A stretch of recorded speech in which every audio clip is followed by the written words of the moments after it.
Aquella mañana de otoño comenzó con un silencio tan denso que parecía que la casa contenía la respiración. El viento bajaba desde las colinas de Durango, trayendo olor a leña y hojas húmedas. En la mesa del comedor el reloj marcaba las 9, cuando un sonido suave, casi tímido, rompió la calma. El teléfono de mi nuera vibraba sobre el aparador. Me acerqué sin pensarlo, solo por instinto, como si aquel sonido me llamara por mi nombre. En la pantalla, una imagen iluminó el cuarto. Era la cara de mi esposo muerto hacía más de 5 años, sonriendo con esa expresión que aún me perseguía en los sueños. Debajo un mensaje que decía: jueves a la misma hora. No puedo esperar a verte de nuevo. El aire me abandonó. Sentí el corazón golpearme las costillas con violencia y una sombra helada me recorrió el cuerpo. Por un momento, todo se detuvo. No entendía. No podía entender. Esa mañana había empezado como tantas otras.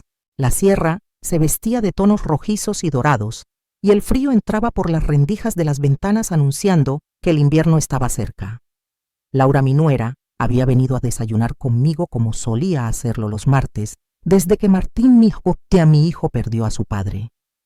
Era una costumbre que ella mantenía con devoción. Yo la había visto siempre como una muchacha buena, demasiado correcta, quizá con su cabello perfectamente peinado y su ropa sin una arruga, como si cada hilo de su vida estuviera bajo control. Voy al mercado, Elvira, me dijo después del café, mientras buscaba las llaves en su bolso. Quiero comprar unas cosas para la cena. ¿Te traigo algo? Negué con la cabeza.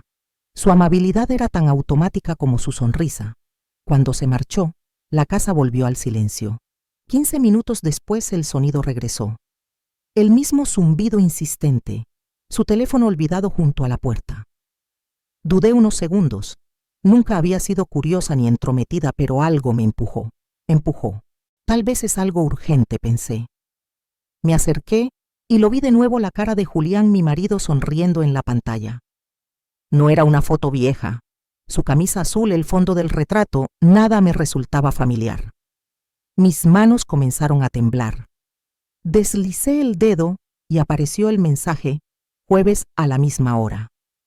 No puedo esperar a verte de nuevo. El suelo pareció moverse bajo mis pies.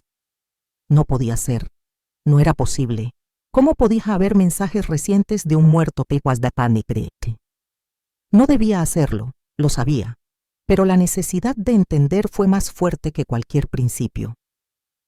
Desbloqueé el teléfono. Laura usaba siempre la fecha de nacimiento de mi nieto. La pantalla se abrió y una aplicación de mensajes apareció. En la parte superior, una letra R. Mis dedos se movieron solos, torpes, asustados. Gracias por ayer. Eres increíble. Extraño tu toque. Martín sospecha. Tenemos que ser más cuidadosos. La vieja no se ha dado cuenta. Nunca fue muy lista. La vieja. Hablaban de mí. Seguí deslizando. 2 años de mensajes. 3, 4. Los primeros se remontaban a 6 meses antes de la muerte de Julián. Mi pecho se cerró. Mi esposo y mi nuera. Él y ella. Una traición que atravesaba los huesos. Pero Julián estaba muerto. Entonces, ¿quién estaba escribiendo ahora? Busqué más arriba y encontré las fotos. Decenas. Julián y Laura abrazados, sonriendo.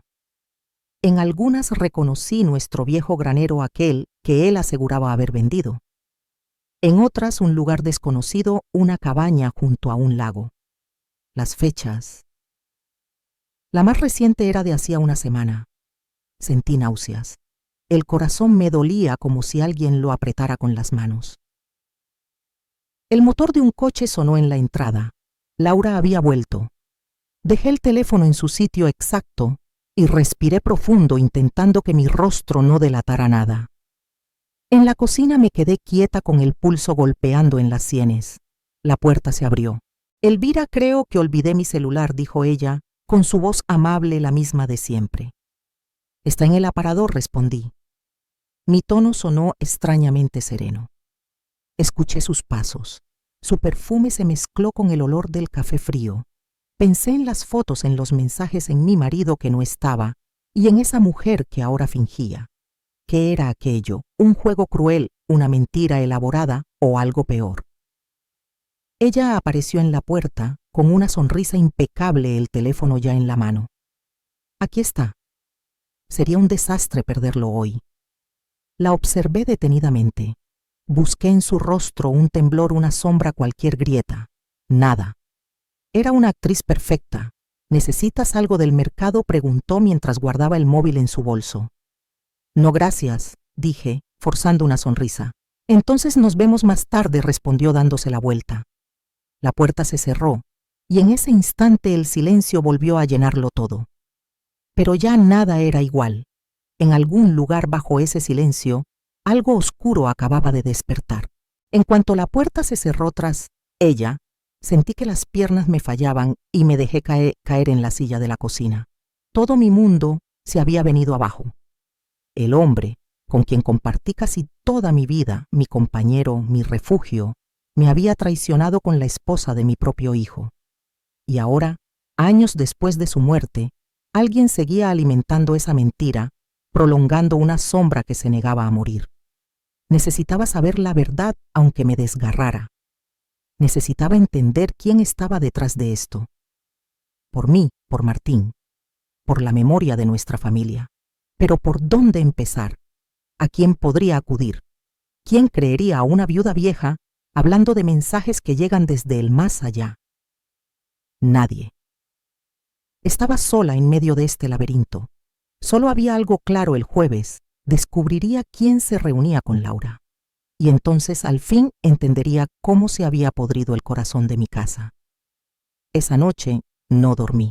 La imagen del rostro de Julián en la pantalla del celular me perseguía cada vez que cerraba los ojos.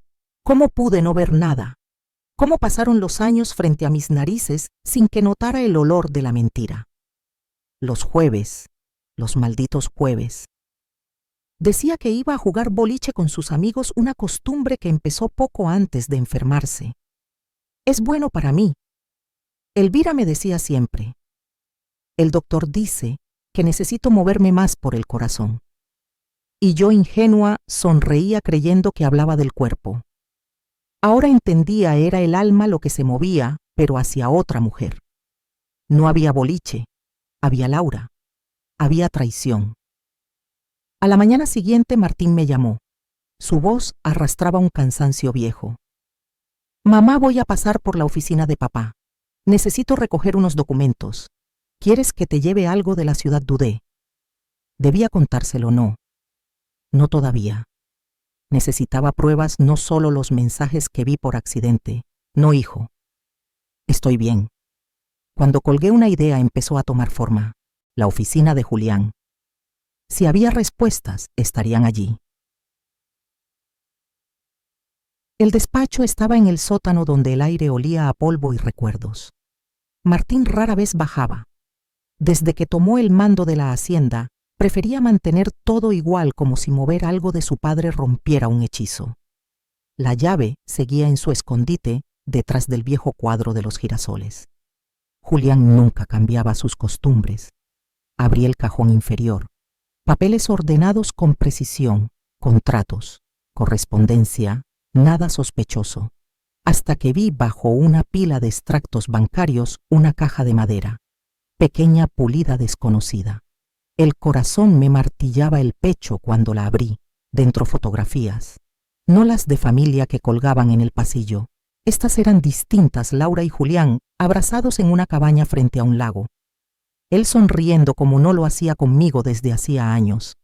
Ella mirándolo con una ternura que me heló la sangre. En el reverso, fechas escritas con su letra. La más reciente, 3 semanas antes de su muerte. Al fondo de la caja, un sobre. Dentro, una escritura. La cabaña del lago de Arareco no había sido vendida. Julián la conservó. Era su escondite, su guarida. Sentí un impulso de gritar, de romper, de quemar todo, pero el dolor se endureció en algo distinto, más frío, más nítido. Ya no era solo dolor, era propósito. Guardé todo menos una foto, la metí en el bolsillo. Necesitaba recordarlo cada vez que la mente intentara suavizar la verdad. Cuando Martín regresó por la tarde, yo ya había recobrado el control. Lo observé mientras revisaba unos papeles. ¿Sabía algo? ¿Era posible que mi hijo conociera la verdad? No. Me negué a creerlo. Él era noble, transparente, como Julián, o como el Julián que yo creía conocer. ¿Encontraste lo que buscabas?, le pregunté con una calma que no sentía. Sí, solo unas escrituras viejas. Estamos pensando en vender el terreno del norte. La oferta es buena. Asentí sin escuchar realmente. ¿Estás bien, mamá?, me miró con preocupación. Te noto distraída. Forcé una sonrisa. Solo dormí mal. Ya sabes, esta época del año. Era octubre, el mes en que lo enterramos. Él asintió. No hacía falta explicar más. La pena ajena siempre da excusas fáciles. Ah, por cierto, agregó mientras tomaba su abrigo. Laura te manda saludos. Está ocupada con un proyecto de jardinería para los Guzmán, por eso no ha podido venir. Otra mentira. No venía porque estaba reuniéndose con un muerto. Cuando Martín se fue, el silencio de la casa me resultó insoportable. No podía esperar hasta el jueves. Tenía que ir a la cabaña. Tenía que verla con mis propios ojos. Busqué la dirección en la escritura Lago Arareco, 40 minutos en auto. Tomé las llaves del viejo Ford, encendí el motor y salí antes de que el miedo me detuviera. El camino se retorcía entre pinos y montañas, el aire cada vez más frío, el cielo cubierto de nubes que parecían moverse al ritmo de mis pensamientos. Cuando finalmente vi la entrada, un buzón sin nombre marcaba la propiedad. La cabaña era igual a las fotos, pequeña, rústica, con un porche que miraba hacia el lago. Un lugar hermoso y maldito. El tipo de refugio que construye quien tiene demasiado que esconder. Era el tipo de lugar que un hombre elegiría para esconder su culpa. Una cabaña solitaria frente al lago, rodeada de pinos que parecían custodiar los secretos del pecado. El viento movía las ramas con un susurro que dolía en los oídos. No había autos, ni humo, ni señales de vida. Aún así, el aire olía a presencia humana. Avancé con cautela, inventando excusas en mi cabeza por si alguien aparecía. Subí los escalones del porche. El piso crujió bajo mis zapatos. A través de las ventanas vi un interior demasiado limpio para un sitio olvidado, una mesa ordenada, cojines acomodados, una manta doblada al pie del sofá. No había polvo. Intenté la puerta. Estaba cerrada como esperaba. No traía llave alguna. Dudé por un momento mirando el reflejo envejecido de mi rostro en el cristal. Luego rodeé la cabaña. Encontré una ventana trasera con el pestillo flojo. Bastó un leve empuje y se abrió con un gemido. No me reconocí en ese gesto. Elvira Campos, viuda de 68 años, colándose en una propiedad ajena como una ladrona. Pero ya había cruzado demasiadas líneas desde aquel mensaje maldito en el celular de Laura. Una más no haría diferencia. El interior olía a madera nueva y a perfume caro. La chimenea tenía cenizas recientes y sobre la mesa reposaba una botella de vino a medio vaciar junto a 2 copas. En el respaldo de una silla un abrigo de mujer. El corazón me dio un vuelco. Avancé hacia el dormitorio. La cama estaba hecha con sábanas suaves de las que no se compran para pasar una sola noche. En el armario, ropa masculina y femenina mezcladas. Reconocí al instante algunos vestidos de Laura y entre ellos camisas de Julián. No eran parecidas, eran las mismas. Incluso la camisa azul a cuadros que yo le había regalado en nuestra última Navidad juntos. Me quedé inmóvil. Yo misma había empaquetado toda su ropa después del funeral, llorando sobre cada prenda antes de donarla. Acaricié la tela y me temblaron los dedos. En mi mente lo vi cortando leña frente al amanecer, riendo mientras yo le acomodaba el cuello. Y luego mintiendo, rompiendo todo lo que fuimos. Sobre la mesita de noche algo llamó mi atención. Un portarretratos volteado. Lo levanté. El aire salió de mis pulmones como un golpe. Era una fotografía reciente tomada hacía semanas por el color del follaje detrás de la ventana. Laura sonreía abrazada a un hombre idéntico a Julián. El mismo rostro, solo un poco más envejecido, más canas, más arrugas. Pero era él. Y no podía ser él. Julián no tenía hermanos.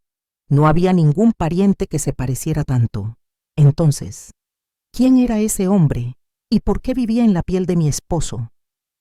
El ruido de un motor me arrancó del pensamiento. Un coche se acercaba. Presa del pánico, dejé la foto en su sitio exacto y corrí hacia la sala. Por la ventana vi un vehículo estacionarse. Un hombre bajó con bolsas en los brazos. Su postura, su andar, me helaron la sangre.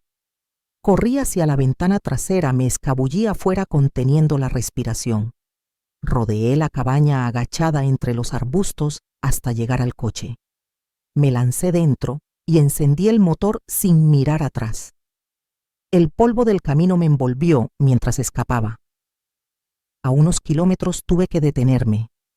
Las manos me temblaban tanto que apenas podía sostener el volante. Lo que había visto no tenía sentido. Un hombre que vestía la ropa de Julián viviendo con Laura como si la muerte nunca hubiera pasado. Una idea oscura empezó a tomar forma.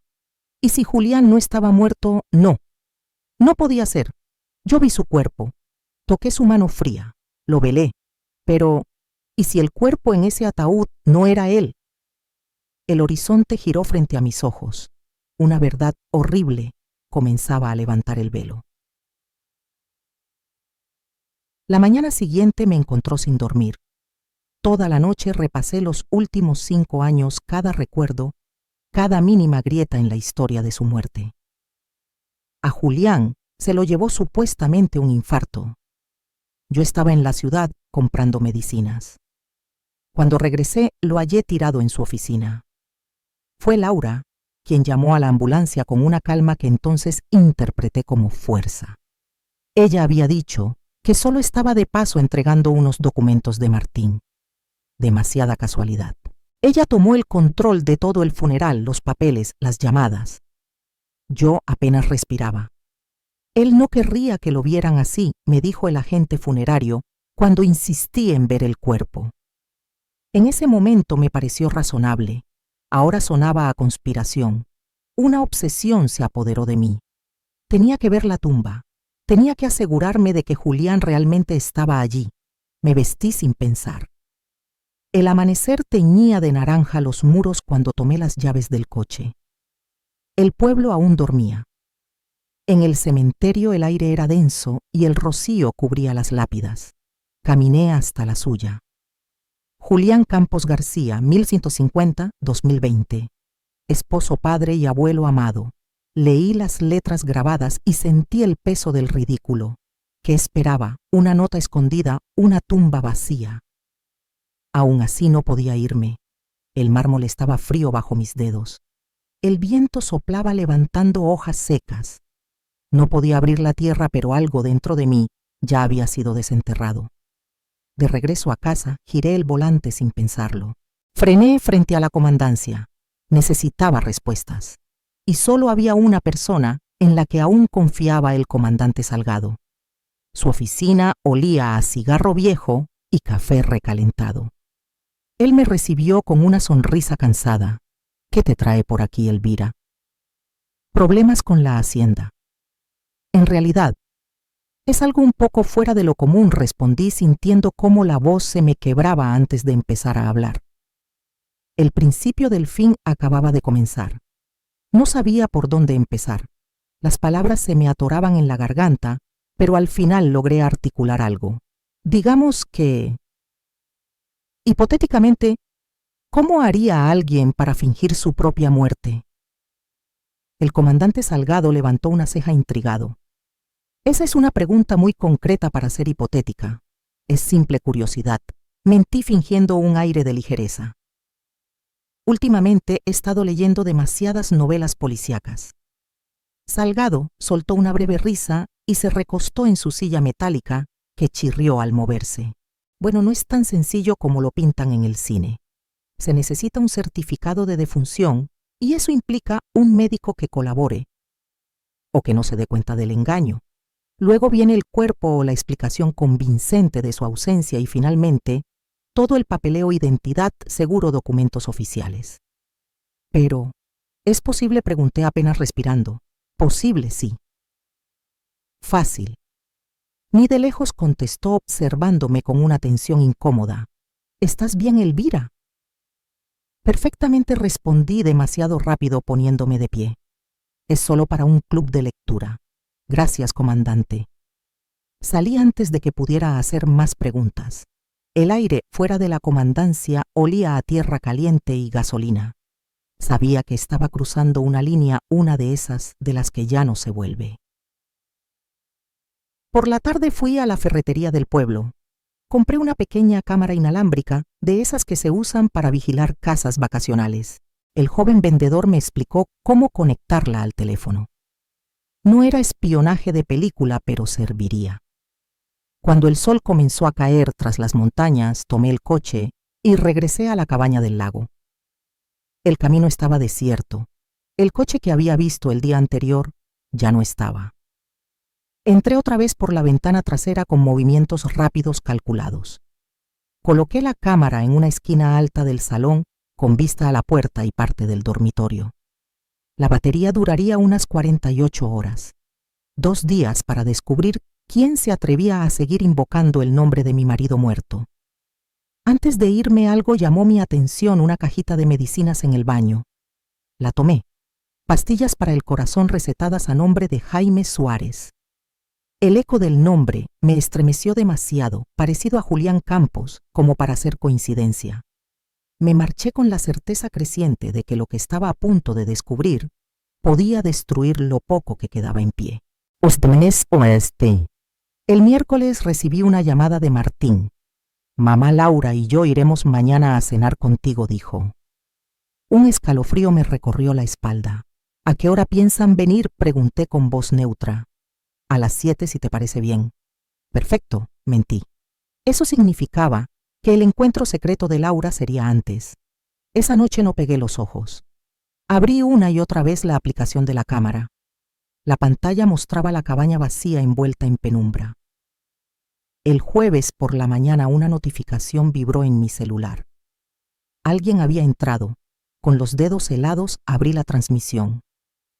Ahí estaba Laura con una pequeña maleta. Se movía con naturalidad. Arregló unas flores, encendió velas, puso vino sobre la mesa. Cada gesto suyo era el de una mujer que esperaba a alguien querido. 1 hora después, la puerta volvió a abrirse. El hombre que entró hizo que el mundo se detuviera. Alto, canoso, su forma de caminar me atravesó el alma. Era él. Julián, o alguien que era su reflejo exacto. Laura corrió a su encuentro, lo abrazó, lo besó. El sonido del beso fue tan real que me dolió. Hablaban, pero el micrófono apenas captaba murmullos. Luego de la mano se perdieron hacia el dormitorio. Apagué la pantalla. No pude seguir mirando. Sentí las lágrimas y la rabia mezclarse como fuego. Ya no había lugar para dudas ni fantasías. ¿Pero quién era ese hombre? ¿Por qué se parecía tanto a Julián? ¿Qué papel jugaba Laura en todo esto? Ya no podía quedarme esperando respuestas detrás de una pantalla. Manejé hasta la cabaña. El cielo comenzaba a nublarse. El coche de Laura estaba junto a una camioneta desconocida. Me quedé unos minutos en el asiento temblando. Pensé en llamar a Martín o a Salgado. Pero ¿qué les diría? Creo que mi esposo muerto está vivo y se acuesta con mi nuera. Me encerrarían antes de escucharme. Salí del auto. La música que venía desde dentro era inconfundible, Frank Sinatra. La favorita de Julián. Cada nota me perforaba el pecho. Respiré hondo. Golpeé la puerta. La música se detuvo. Silencio. Luego pasos. La puerta se abrió y ahí estaba. El hombre de las fotos. El rostro que había amado y que ahora me devolvía la mirada como un espejo roto. Por un instante creí que lo imposible había sucedido, que la muerte lo había devuelto. pero al mirarlo bien noté los detalles: una cicatriz en la ceja derecha, el cabello ligeramente más oscuro, arrugas más hondas en la comisura de los labios. Y esa forma de mirarme no era sorpresa, era miedo. Su fantasma, Elvira, susurró él. La voz era la misma, o casi. Sabía mi nombre. Antes de que pudiera hablar, Laura apareció detrás de él envuelta en una camisa de Julián. Su expresión pasó del desconcierto al pánico. «¿Qué estás haciendo aquí?», dijo, la voz temblando. «Creo que yo debería hacer esa pregunta», respondí con una calma que me sorprendió a mí misma. «¿Quién eres?», pregunté al hombre. Abrió la boca, pero Laura lo interrumpió.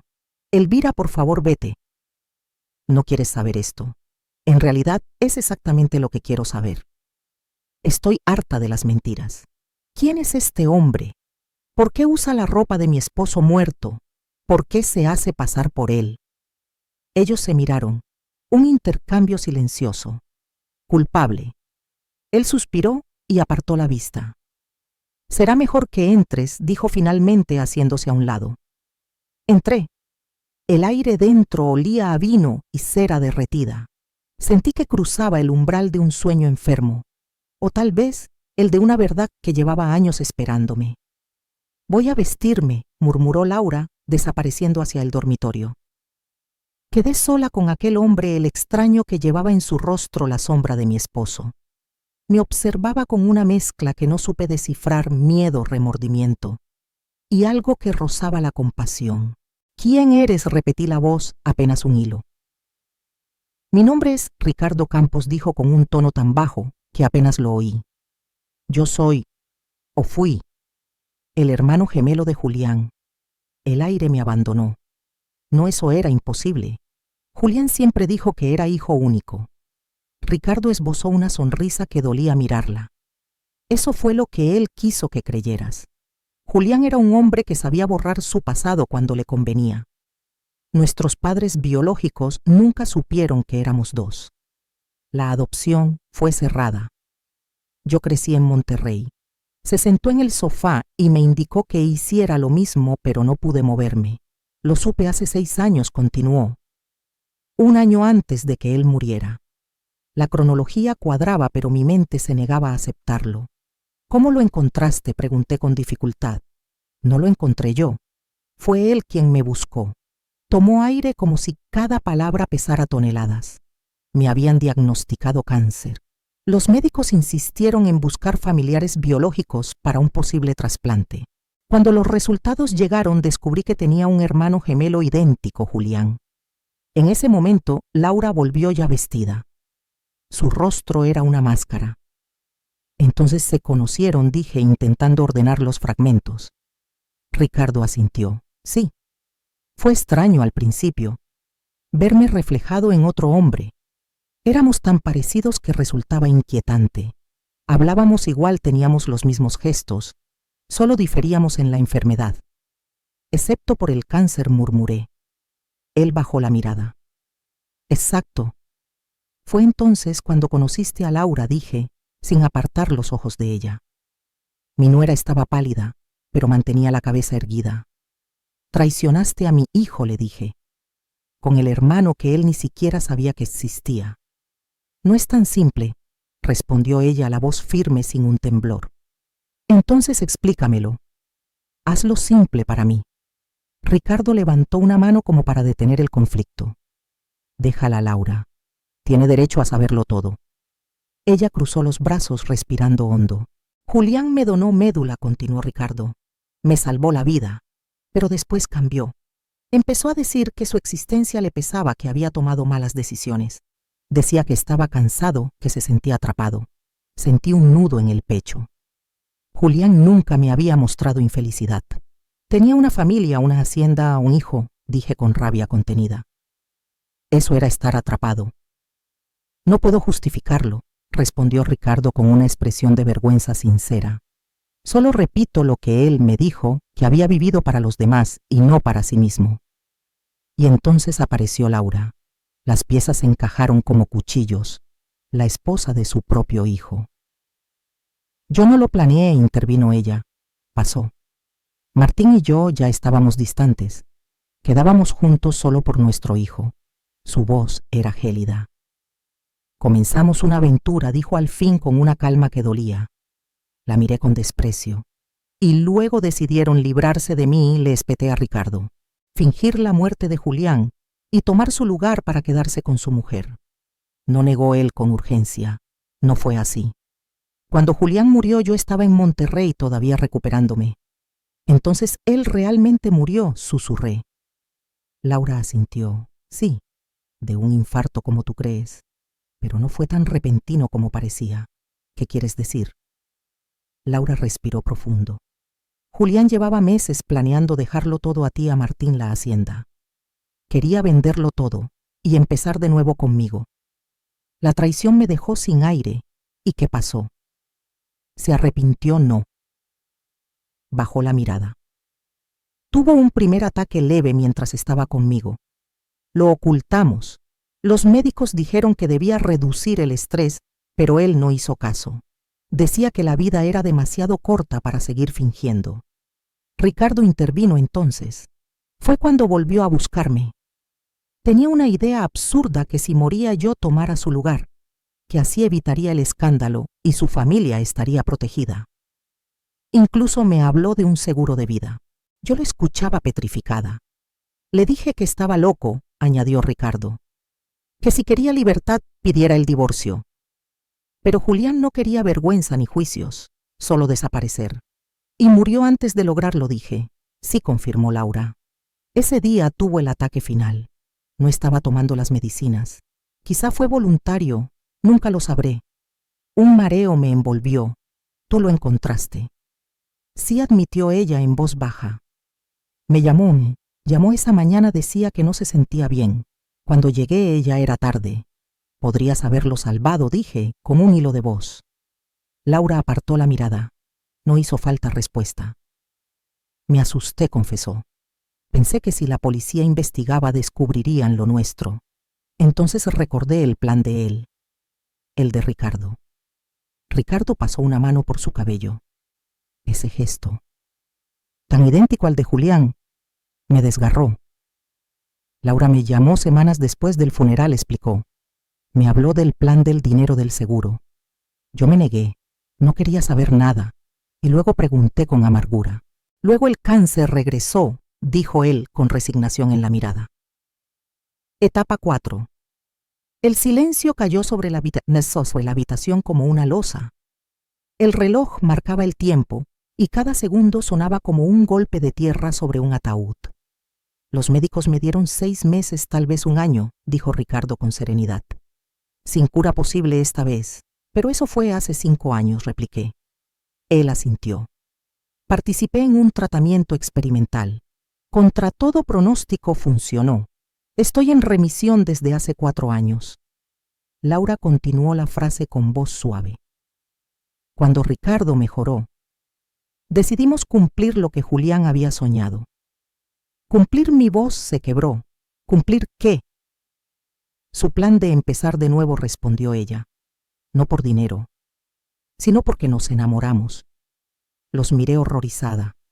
Traicionaste a mi esposo con mi hijo, luego a mi hijo con mi esposo, y ahora a mi hijo otra vez con el hermano gemelo de mi esposo. El silencio cayó pesado. Laura bajó la cabeza. No espero que me entiendas, ni que me perdones. ¿Y el dinero del seguro de vida?, pregunté fría. Está en una cuenta congelada, contestó Ricardo. Nunca lo tocamos. Sé que cuesta creerlo, pero no hicimos esto por eso. Entonces, ¿por qué? Por una segunda oportunidad, dijo él mirándome con calma triste. Cuando uno ha visto la muerte 2 veces, empieza a ver la vida de otra manera. Y mi hijo, y mi nieto, mi voz se tornó amarga. ¿Ellos no merecen también una segunda oportunidad?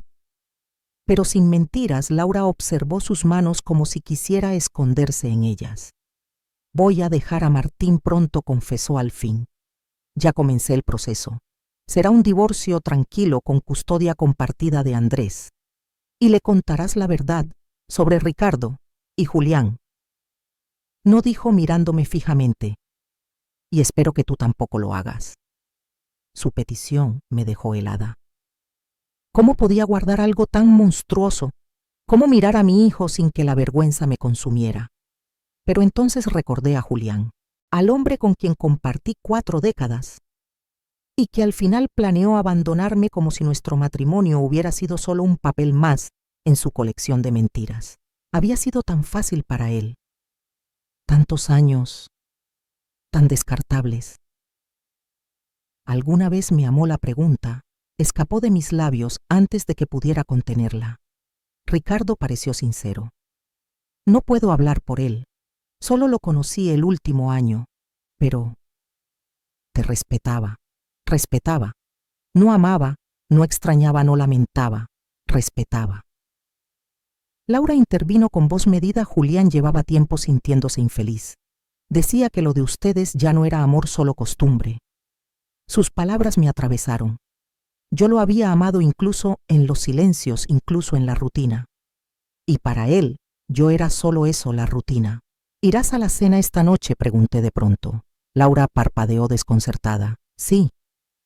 A las 7 con Martín. Y después volverás aquí con Ricardo, dije, sin matices. Ella vaciló, pero asintió. Martín tiene una reunión temprano en Chihuahua.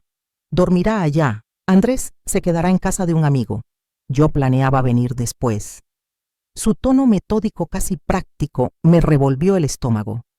Planeaba su traición como si fuera una cita médica. Y sin embargo, ¿quién era yo para juzgar? Había sido igual de ciega, igual de necia. Necesito pensar, dije al fin poniéndome de pie. Ricardo y Laura se miraron, esa complicidad muda que me excluía. Haz lo que creas correcto, dijo él. Solo te pido que pienses en lo que implicaría para todos. No respondí.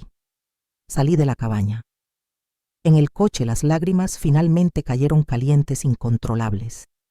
No solo lloraba por lo perdido, sino por lo que nunca tuve: un amor verdadero, un esposo honesto.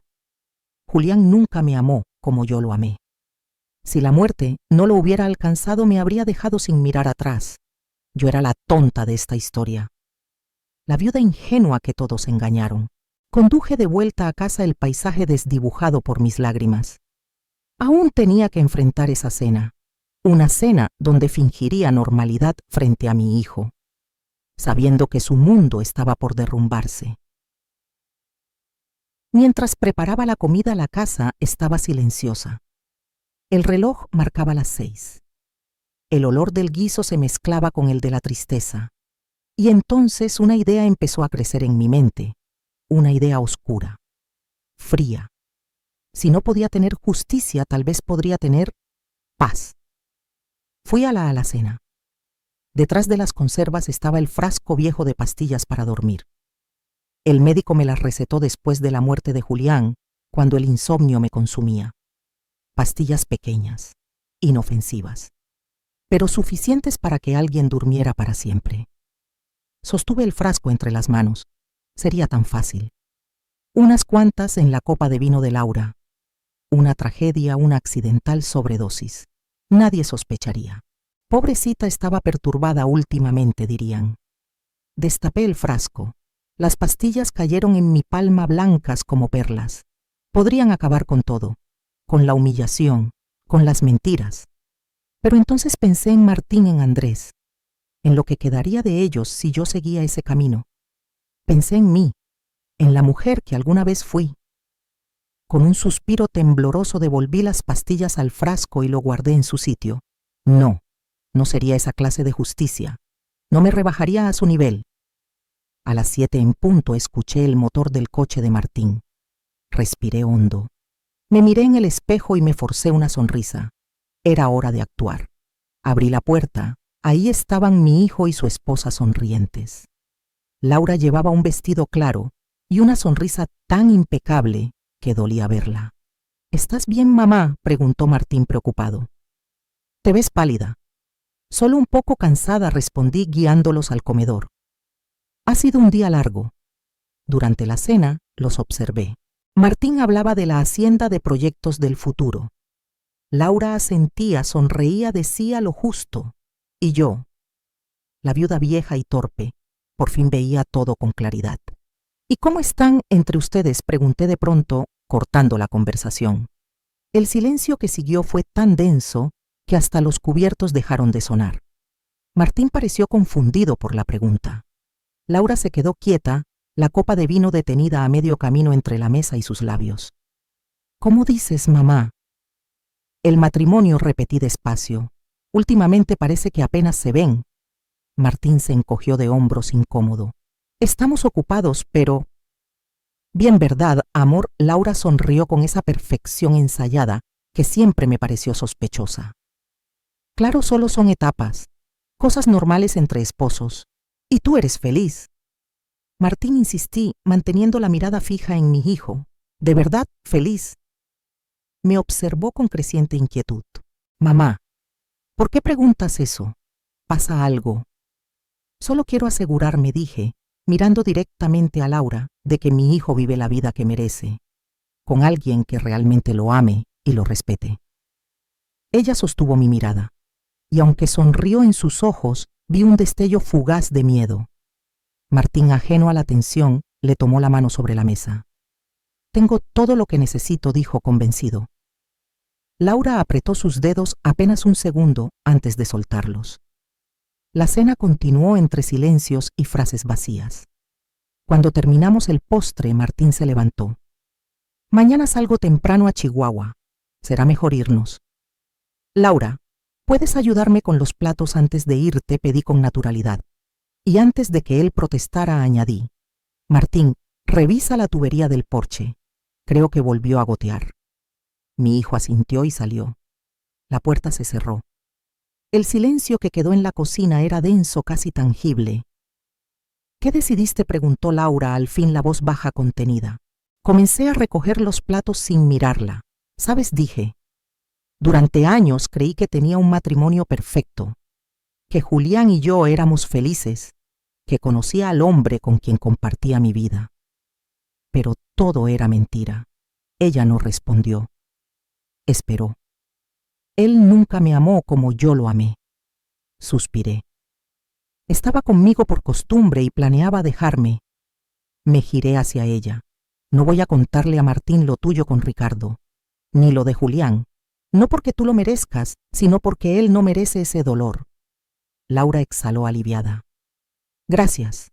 No me agradezcas, dije enfrentándola.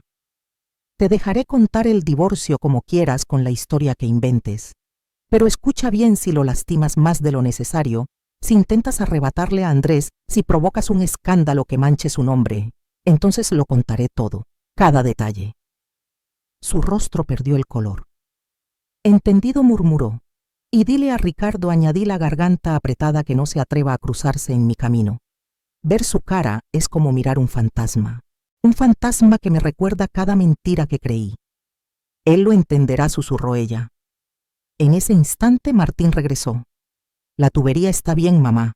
Solo necesitaba apretarse. Gracias, hijo, dije, forzando una sonrisa. Los acompañé hasta la puerta. Mientras los observaba marcharse, el corazón me dolía por lo inevitable. Pronto Martín perdería a su esposa, pero sobreviviría. Era más fuerte que yo. ¿Estás bien, mamá?, preguntó en la puerta mirándome con ternura. Hoy te ves distinta. Solo cansada, mentí, abrazándolo con fuerza. Te amo, hijo. Y yo a ti, mamá. Laura me dio un abrazo rápido, vacío, sin mirarme a los ojos. Los vi alejarse por el camino, las luces del coche perdiéndose en la oscuridad. Cuando la casa volvió al silencio, sentí que se desmoronaba todo lo que alguna vez fui. Durante 5 años viví con el recuerdo de un hombre que creí que me amaba.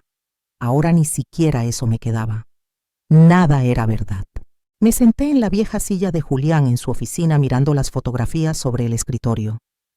Cada sonrisa, cada aniversario, cada Navidad, eran espejismos. ¿Había alguna verdad escondida entre tanta mentira? Quizá nunca lo sabría. Esa noche, por primera vez en 5 años, no lloré por la pérdida de mi esposo. Lloré por mí, por la mujer ingenua que había sido confiada, segura, amada. Esa mujer había muerto esa tarde en la cabaña del lago, y en su lugar había nacido otra. Una más fría, más astuta. Una que no volvería a dejarse engañar. Una semana después, como había prometido Laura, le habló a Martín del divorcio. Esa noche mi hijo llegó a mi casa, con los ojos hinchados, el rostro deshecho. Dijo que ya no me ama, susurró hundiéndose en el sofá. Que hemos vivido una mentira durante años. Que no quiere seguir desperdiciando su vida. Le serví un whisky, el mismo que solía beber su padre. Lo siento mucho, hijo. ¿Tú sabías algo?, preguntó mirándome con desesperación. ¿Notaste algo raro?, dudé. Sospeché que no estaba feliz, pero... No imaginaba esto. Quiere llevarse a Andrés a Guadalajara. Dice que tiene una oportunidad de trabajo allá. Se bebió el whisky de un trago. ¿Quién hace eso? ¿Quién se muda de un día para otro? Pensé en silencio a alguien que ya lo planeó todo. Alguien con otra vida esperándolo. ¿Y qué vas a hacer?, pregunté con cautela. No puedo forzarla a quedarse, ni a amarme, y Andrés está confundido, enfadado. Laura habló con él antes que conmigo. Lo tenía todo planeado. Cuando vuelva a casa ya no estará. Dijo que dormiría en casa de su hermana en Torreón, o quizá pensé yo en la cabaña en los brazos de Ricardo. La rabia subió en mí como una ola, pero la contuve. Mi hijo no necesitaba mi ira sino mi fuerza. Puedes quedarte aquí esta noche, le ofrecí. Tu habitación sigue igual. Gracias, mamá. No podría dormir en esa casa. Esa noche lo escuché caminar por el pasillo inquieto, igual que cuando era adolescente. Cada paso suyo me partía el alma. Y mientras él vagaba perdido en la oscuridad, yo pensaba en Laura, en el veneno con el que había destruido todo lo que alguna vez amé. Seguramente estaba ahora en los brazos de Ricardo, planeando la nueva vida que tanto esperaban. Pensé en Julián, que murió con esa fuga todavía dibujada en la cabeza, y en mí, condenada a cargar el peso de sus secretos. Durante las semanas siguientes observé cómo Martín intentaba sobrevivir al divorcio. Laura cumplió su palabra, todo fue rápido, limpio, sin escándalos. Martín se quedó con la casa. Ella recibió su parte en dinero y la custodia compartida de Andrés, aunque el niño pasaría la mayor parte del tiempo con su padre, porque Laura se instalaría en Guadalajara. Partió un martes, exactamente un mes después de que descubrí la verdad. Vino a despedirse, un gesto que sonó más a teatro que a cortesía. Adiós, Elvira, dijo, desde el umbral, impecable como siempre. No me lo agradezcas, respondí con frialdad. Solo vete, y no hieras más a mi familia, asintió. Por un instante un destello de culpa quebró su fachada. Cumpliré mi palabra. Martín y Andrés nunca sabrán la verdad. La vi alejarse por el camino. Cuando su coche desapareció sentí un extraño alivio. Una parte de la mentira se había terminado, el resto viviría conmigo para siempre. En las semanas siguientes, Martín y Andrés se mudaron conmigo temporalmente, según él. Pero yo sabía que no era temporal. La casa que compartieron con Laura estaba llena de fantasmas. Ver a mi nieto cada día fue un bálsamo. Tenía 13 años, esa edad en que los abrazos empiezan a volverse raros, pero a veces en los días difíciles aún se dejaba rodear por mis brazos. ¿Por qué se fue?, mamá me preguntó una noche mientras hacíamos la tarea de matemáticas. ¿Cómo responder a eso? A veces las personas cambian, Andrés. Toman decisiones que ni ellas entienden del todo. Dijo que todavía me ama, que nada va a cambiar, y que también te quiere, añadió con inocencia. Asentí. Era una de las pocas verdades que podía reconocer. Laura amaba a su hijo. Todo lo demás era mentira. Voy a visitarla en verano, continuó él. Dice que ya busca escuelas allá para cuando me quede con ella una parte del tiempo. Intenté sonreír. Será una aventura, hijo. Pero noté la duda en su voz. Mamá dice que tiene un amigo allá, un amigo especial. Creo que por eso se fue. Sentí el corazón apretarse. ¿Qué más te contó sobre ese amigo? Nada. Solo que se conocen desde hace tiempo y que pronto me lo va a presentar. Frunció el ceño. ¿Crees que mamá traicionó a papá?, la pregunta me heló. Andrés, las relaciones son complicadas. A veces las personas buenas hacen cosas malas. Pero lo importante es que tus padres te aman pase lo que pase entre ellos. Pareció aceptar mi respuesta y volvió a sus números. Pero supe que esa no sería la última vez que hablaríamos de ello. Un mes después el teléfono sonó. Era Laura. La primera llamada desde su partida. Andrés viene a Guadalajara mañana, dijo sin rodeos. Martín lo pondrá en el avión. Se quedará conmigo 3 semanas. Lo sé, respondí seca. Hubo un silencio breve. Ricardo y yo creemos que lo mejor es esperar un poco antes de presentarlo. Andrés necesita tiempo para adaptarse. Qué considerada, contesté, sin disimular el sarcasmo. Elvira. Su tono cambió. Quiero que sepas que pronto nos mudaremos. A Ricardo le ofrecieron trabajo en Querétaro.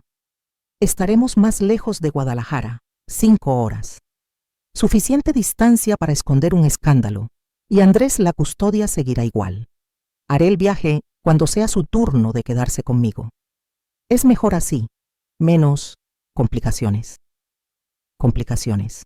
Qué palabra tan elegante para referirse al miedo de ser descubiertos. ¿Y cómo está? Martín preguntó, como si le preocupara. ¿Cómo crees? Devastado, confundido, tratando de entender cómo su matrimonio se convirtió en una farsa. Suspiró. No lo creerás, pero realmente me importa. Nunca quise causar tanto daño, pero lo causaste igual, respondí. Silencio. Tienes razón, murmuró. Y voy a tener que vivir con eso. Hizo una pausa antes de añadir. Solo una cosa más. Se acerca el aniversario de la muerte de Julián. Como cada año quiero dejar flores. Yo y Ricardo también. A distancia, claro, después de que ustedes se hayan ido. Me quedé muda. Pedirme permiso para que el amante de mi nuera, hermano gemelo del hombre que me engañó, deje flores en su tumba. La audacia era indescriptible. Olvídalo, se apresuró a decir. Fue una idea tonta. Laura la detuve antes de que colgara. Una última pregunta. Hubo un silencio largo, expectante. ¿Alguna vez amaste de verdad a Martín? La línea permaneció muda por un instante. Al principio sí. Era bueno, estable, lo que yo creía necesitar, pero cuando conocí a Julián todo cambió. Con él fue más intenso, más real. Respiró hondo. No espero que me entiendas ni que me perdones. Solo deseo que algún día encuentres paz. Colgó. Y me quedé mirando el teléfono en la mesa con esa palabra resonando en mi mente: paz. Como si eso fuera posible. En el aniversario de su muerte, Martín y yo fuimos al cementerio como cada año. Llevamos lirios, los que siempre creí que eran sus flores favoritas. Ahora ni eso sabía con certeza. Nos quedamos de pie frente a la lápida. El viento movía las hojas secas y el aire olía a tierra húmeda. ¿Qué había realmente bajo esa piedra fría? ¿El cuerpo del hombre que amé y que me traicionó? ¿O solo el vacío que él dejó al desaparecer? Martín se alejó unos metros, como siempre hacía, para hablarle a su padre en silencio. Yo me quedé sola. Frente a la tumba de Julián, comprendí que no había descanso para los muertos, ni para los que aún cargaban su sombra. Me mentiste toda una vida, susurré al mármol frío la voz, quebrándose entre el viento del atardecer. Me hiciste creer en un matrimonio que solo existía en mi cabeza. Me hiciste pensar que era amada, cuando en realidad solo fui conveniente. Las lágrimas no salieron por tristeza, sino por rabia. Rabia por los años desperdiciados, por los recuerdos falsos, por cada caricia que no significó nada. Pero ¿sabes algo, Julián? Yo sobreviví. Sobreviví a tu traición, a tu muerte y a la verdad. Y seguiré haciéndolo. Por Martín, por Andrés, por mí. Detrás de mí escuché los pasos de mi hijo acercándose. Sus ojos estaban enrojecidos, el rostro cansado de tanto contener el llanto. Lo abracé sintiendo cómo su cuerpo tan grande, tan frágil al mismo tiempo, temblaba levemente. Nunca entendí por qué papá era tan distante, a veces murmuró con la voz apagada. ¿Por qué parecía que había partes de él a las que nunca pude llegar? Porque esas partes no eran tuyas, pensé. Eran de Laura, de sus secretos, de esa vida que planeaba tener lejos de nosotros. Te amaba, hijo, mentí suavemente. A su manera, te amaba. Una mentira más, la última, para protegerlo. Cuando volvimos a casa había una corona de rosas rojas apoyada en la puerta, rojas como las que a Julián le gustaban, sin tarjeta, sin nombre, sin explicación. Yo supe de inmediato de dónde venían. Qué raro, comentó Martín. ¿Quién las mandaría? Probablemente alguien del pueblo, respondí fingiendo indiferencia mientras tomaba el arreglo. Ya sabes cómo son con los recuerdos en estas fechas. Esa noche, cuando todos dormían, llevé las flores al patio. El aire estaba quieto, el cielo sin luna. Encendí el fuego en el viejo tambor de metal y una por una arranqué los pétalos. Los lancé a las llamas observando cómo se retorcían, cómo se volvían ceniza. Cada chispa era un pedazo de venganza, un acto silencioso contra todos los que me habían mentido. Cuando el último pétalo se convirtió en polvo negro, sentí algo distinto. No paz, pero sí. Un cierre. Una herida finalmente cauterizada. Julián estaba muerto. Fuera cual fuera su verdad, ya no importaba. Laura estaba lejos, viviendo con su amante las consecuencias de sus decisiones. Y yo seguía aquí en la hacienda que ayudé a levantar, reconstruyendo mi vida desde las ruinas. Los meses pasaron. Martín comenzó a sanar dedicándose a su trabajo y a Andrés, que iba y venía de Guadalajara como lo acordado. Cada vez que regresaba traía historias de la nueva vida de su madre, pero nunca mencionaba a ese supuesto amigo. Poco a poco la vida fue volviendo a su cauce. Y un día, Martín conoció a Sofía, la nueva profesora de ciencias en la escuela de su hijo. Ella era lo opuesto a Laura, cálida, sincera, sin artificios. Yo observaba cómo su relación florecía con la cautela de quien ya conoce las ruinas del amor. ¿Crees que voy demasiado rápido?, me preguntó una noche al mencionar que la había invitado a cenar. No, dije sin dudar. Te mereces ser feliz. Y ella parece buena. Diferente a Laura, murmuró él. Sí, diferente. Hice una pausa. No todas las personas saben amar como uno merece, hijo. Pero eso no significa que el problema sea nuestro. Él asintió pensativo. Durante años me culpé a mí mismo. Pensé que yo era el problema. No lo eras, quise decir. Pero guardé silencio. Sofía llegó a cenar al día siguiente. La casa olía a asado y a pan recién horneado. Su presencia era ligera, casi luminosa. Hablaba con Andrés y con Martín con la misma naturalidad, sin pretender nada. Tu familia es maravillosa, dijo después, mientras servía café en el porche. Martín y Andrés estaban adentro riendo sobre un experimento de ciencias. Gracias, le respondí. Ellos son mi vida. Sonrió. Una sonrisa limpia, sin dobleces. Martín me contó lo importante que has sido para él. Dice que eres su refugio desde el divorcio. Intento hacer lo que puedo, murmuré. También me habló de Julián, de su muerte. Debió ser terrible para ti. Miré hacia las montañas teñidas de dorado por el sol que caía. Lo fue, dije, simplemente.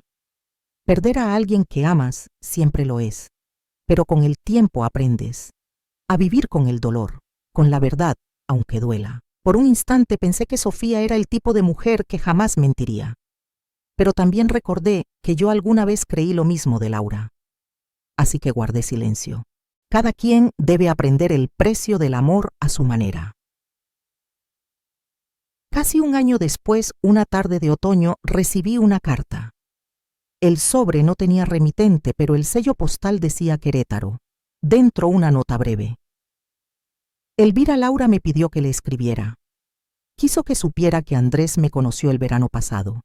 Ella me presentó solo como un amigo. No notó ninguna semejanza con Julián. Era muy pequeño cuando él murió. Queremos agradecerle por mantener nuestro secreto. No hice nada para merecer su discreción, pero le estaré agradecido por siempre. Aunque nunca conocí realmente a Julián, sentí que una parte mía le pertenecía desde antes. Ojalá las circunstancias hubieran sido otras y hubiéramos podido ser una familia de verdad. Ricardo. Me quedé mirando la carta largo rato. Las emociones se mezclaban como humo, rabia, tristeza, y una compasión inesperada por ese hombre que era y no era mi esposo. Finalmente, hice lo que debía. Tomé la carta, la llevé al patio y la arrojé al fuego. El papel se curvó ardiendo con un resplandor suave, como si liberara un alma atrapada. Cuando la última ceniza se elevó con el viento, comprendí que al fin mi historia con Julián había terminado, y por primera vez en muchos años, el silencio de la hacienda no me pesó. Era paz, una paz ganada con fuego. Rasgué la carta en pedacitos diminutos y los arrojé al fuego, igual que hice con las rosas aquella vez. Otro capítulo cerrado. Esa noche soñé con Julián, no con el hombre que me traicionó, sino con el que yo creí amar durante tantos años.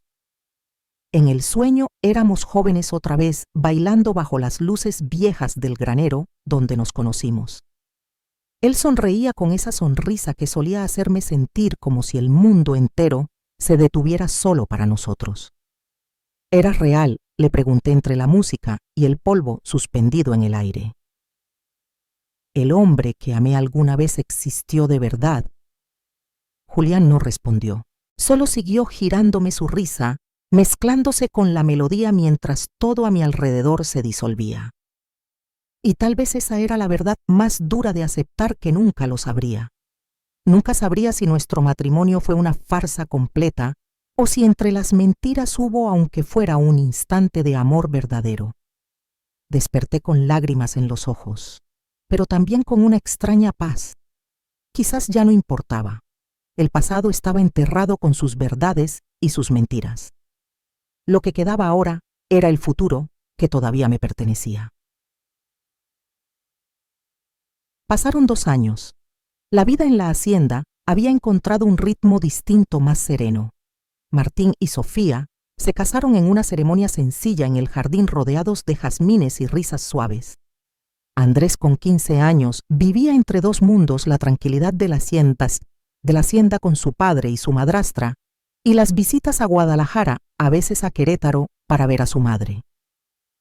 Cuando regresaba, rara vez hablaba de esos viajes, y yo nunca insistía. Parte de mí temía lo que podría descubrir. Las fotografías de Julián aún colgaban en la sala, y el parecido con Ricardo era cada vez más difícil de ignorar. ¿Qué pasaría cuando Andrés lo notara? Cuando las preguntas comenzaran. Una noche de verano, mientras preparábamos la cena, el momento llegó. «Abuela», dijo él de pronto, rompiendo el silencio del cuchillo sobre la tabla. «¿Tú conoces a Ricardo?» El corazón me dio un vuelco, pero mantuve la calma. «Ricardo», repetí sin alzar la vista. «¿Quién es Ricardo?» «El novio de mamá», respondió. «Llevan juntos un tiempo. Pensé que quizá tú lo conocías antes. Cuidé cada palabra. No, cariño. Nunca conocí a ninguno de los amigos de tu madre en Querétaro. Es amable», añadió él, mientras revolvía la ensalada. «Sabe mucho sobre el campo, dice que creció en una granja en Jalisco». Otra mentira, pensé. Ricardo había crecido en Monterrey, según su vieja historia. Una capa más de falsedad sobre una vida construida con engaños. «Mamá se ve feliz con él», continuó. «Más feliz que cuando estaba con papá, creo». «Las personas cambian, Andrés. Encuentran lo que necesitan en diferentes momentos», dije, tragándome el sabor amargo de mis palabras. «Es raro, pero…» Dudó. «A veces cuando lo miro me recuerda a alguien». Me quedé inmóvil. «¿Ah, sí? ¿A quién?» «No sé». «No puedo identificar a quién», dijo, encogiéndose de hombros. Fingí una sonrisa ligera. «Seguro es una coincidencia». Él cambió de tema enseguida. «¿Puedo invitar a Clara? Mañana vamos a trabajar en el proyecto de ciencias». «Claro que sí», respondí aliviada. Pero esa noche no pude dormir. Las palabras de Andrés resonaban una y otra vez en mi cabeza. Él ya había notado la semejanza. Era solo cuestión de tiempo antes de que descubriera la verdad. Y cuando lo hiciera, ¿qué quedaría en pie? Nada. A la mañana siguiente, cuando Martín y Sofía salieron a la ciudad, Y Andrés fue a casa de un amigo, marqué el número que había jurado no usar. Laura respondió al tercer timbrazo. ¿Pasó algo con Andrés?, preguntó la voz cautelosa. No. Él está bien. Pero tenemos que hablar de Ricardo. Hubo un silencio largo, luego un suspiro. ¿Qué ocurrió, Andrés? Está empezando a notar la semejanza. Me dijo anoche que Ricardo le recuerda a alguien aunque no sabe a quién. Era de esperarse, dijo, con un tono resignado.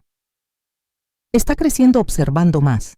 Y las fotos de Julián siguen colgadas por todas partes en tu casa. ¿Y qué vamos a hacer cuando se dé cuenta?, pregunté, la rabia mezclándose con miedo. Cuando pregunte por qué el novio de su madre se parece exactamente a su abuelo muerto. Ricardo y yo ya pensamos en eso, respondió ella tras una pausa. Tenemos una historia. ¿Qué historia podría justificar algo así? La versión parcial dijo que Ricardo es un primo lejano de Julián, alguien que conocí por casualidad en Guadalajara. La semejanza se explica por la sangre y nadie necesita saber más. ¿Y crees que alguien va a creer eso? Que Martín va a creerlo. Una coincidencia tan absurda. ¿Y qué otra opción tenemos? Su voz se quebró. Contar toda la verdad solo traería más dolor. Destruiría la memoria que Andrés tiene de su abuelo y la que Martín conserva de su padre. Tenía razón, aunque me doliera admitirlo. Decirlo todo ahora no traería paz, solo ruina. Debiste pensarlo antes, dije con amargura. Antes de meter a Ricardo en la vida de mi nieto. Lo sé. Pero no puedo cambiar el pasado, Elvira. Solo intento hacerlo mejor ahora. Colgué sin despedirme. La frustración me consumía. Estaba atrapada en una red de mentiras que no tejí, pero de la cual ya no podía salir sin romperlo todo. 2 semanas después. Martín entró en la casa con una expresión que no le veía desde el divorcio, una mezcla de rabia, confusión y miedo. Mamá, dijo con la voz temblorosa. Laura llamó. Sentí el cuerpo endurecerse. ¿Qué quiere ahora? Dice que quiere traer a su novio para conocer a la familia durante la próxima visita de Andrés. ¿Qué susurré? Dice que es algo serio entre ellos, que podrían casarse. El cuchillo cayó de mis manos golpeando la madera con un sonido seco. El silencio que siguió fue tan pesado que hasta el aire pareció contener la respiración. Sentí cómo la sangre se me enfriaba en las venas. ¿Y qué dijiste?, pregunté con voz baja. ¿Qué podía decir? Martín suspiró, llevándose la mano al cabello en un gesto que por un instante me devolvió el rostro de su padre. A Andrés le cae bien el tipo, y ella tiene derecho a rehacer su vida. Solo es raro, sabes, pensar en Laura con otro hombre. Lo sé, hijo, dije, posando una mano sobre su hombro. Vendrán el mes que viene, continuó, para el cumpleaños de Andrés. Quiere que seamos civilizados. Una gran familia feliz y disfuncional, rió sin humor. Un mes. Tenía un mes para prepararme para lo inevitable, mirar a los ojos al gemelo de mi difunto esposo. El hombre que ahora compartía la cama con la exesposa de mi hijo. ¿Estás bien con eso, mamá? Sé que debe ser incómodo para ti también. Claro, mentí con una sonrisa débil. Como dijiste, todos seguimos adelante.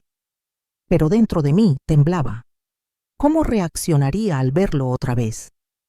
¿Cómo mantener la compostura frente a ese rostro idéntico al del hombre que me había mentido toda una vida? Cuando el día llegó, amanecí con el corazón desbocado. Pasé horas ensayando sonrisas falsas frente al espejo, modulando el tono de mi voz, imaginando diálogos triviales para no derrumbarme. Andrés corría por la casa emocionado por su fiesta. En la cocina, Martín y Sofía ultimaban el pastel. Yo me refugié en el porche, tratando de calmar mis manos temblorosas, mientras el viento mecía las cortinas.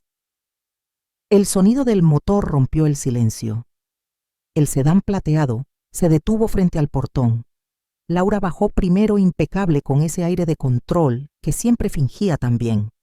Y luego lo vi a él, Ricardo, más canoso, con líneas nuevas en el rostro, pero aún el mismo reflejo imposible de Julián. Llevaba una camisa azul arremangada igual que las que él usaba los domingos en la hacienda. El estómago se me revolvió. Andrés corrió a abrazar a su madre y luego extendió la mano hacia Ricardo entusiasmado. Martín apareció en la puerta, respiró hondo y avanzó para recibirlos con Sofía siguiéndolo en silencio. Y entonces fue mi turno. Elvira, dijo Laura con voz contenida. Te presento a Ricardo Vargas. Ricardo, esta es Elvira, la madre de Martín. Ricardo extendió la mano. Su mirada era una máscara perfecta de cortesía. Es un placer conocerla al fin, señora Ramírez. Laura y Andrés hablan mucho de usted. Apreté su mano con frialdad. Bienvenido a nuestra casa, dije, mientras su piel me devolvía el eco del pasado. Sus ojos, los mismos ojos de Julián, se cruzaron con los míos por un instante. ¿Era remordimiento lo que vi? ¿O solo mi imaginación buscando una grieta en su control? Martín los observaba sin sospechar. ¿Cómo podría? La última vez que vio a su padre con claridad, Julián estaba enfermo, consumido por el cáncer. Este hombre era más fuerte, más entero, una sombra rejuvenecida del muerto.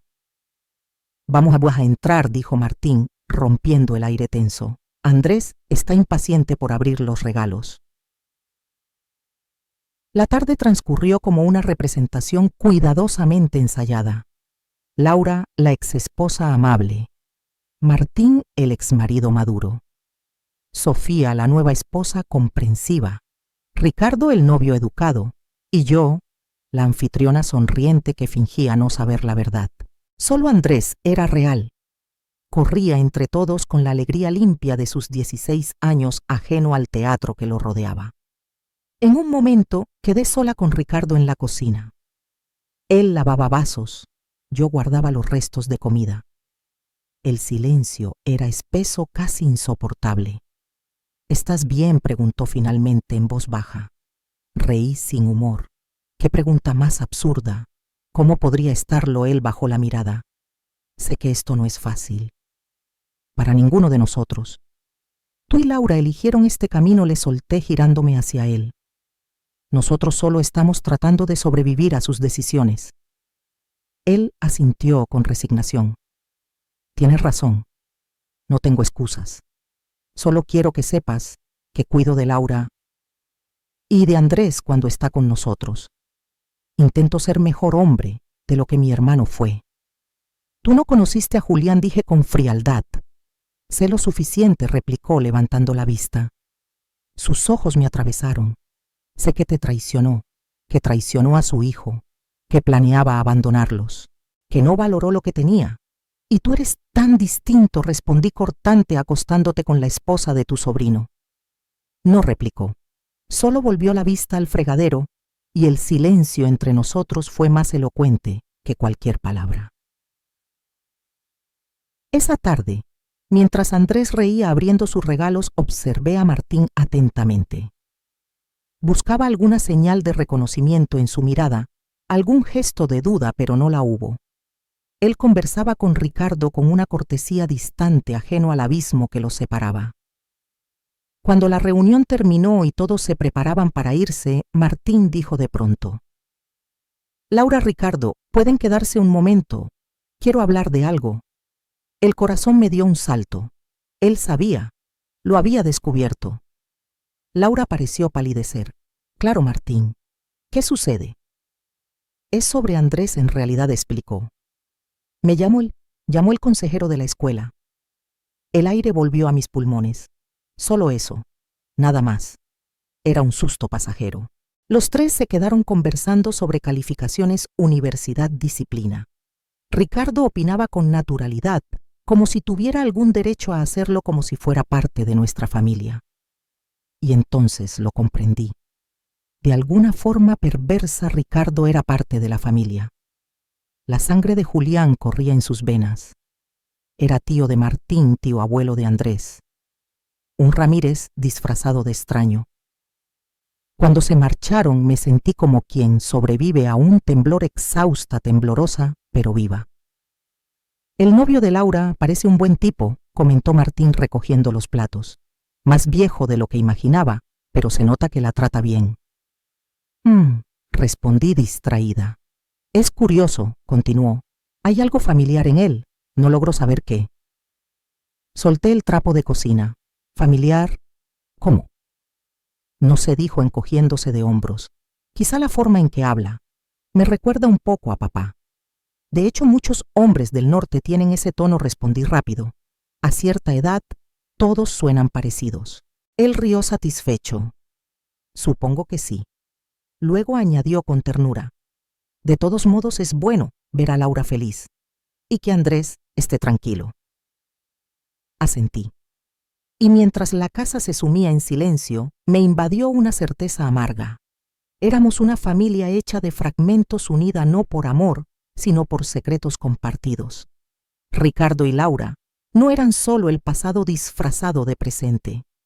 Eran los guardianes de una verdad que podría destruir todo lo que habíamos logrado reconstruir. Y yo era la única que conocía toda la historia. La única que cargaba el peso de las mentiras de todos.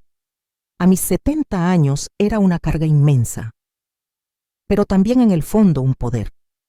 El poder de decidir quién merecía seguir viviendo en paz y quién no. Apagué la luz del comedor. El viento movió las cortinas y por un momento creí escuchar la voz de Julián en el eco del silencio. Descansa en paz, murmuré hacia la oscuridad. Sea quien haya sido realmente. Y con eso la noche cerró sobre mí, dejando en el aire el leve olor a café y a secretos viejos que jamás deberían contarse.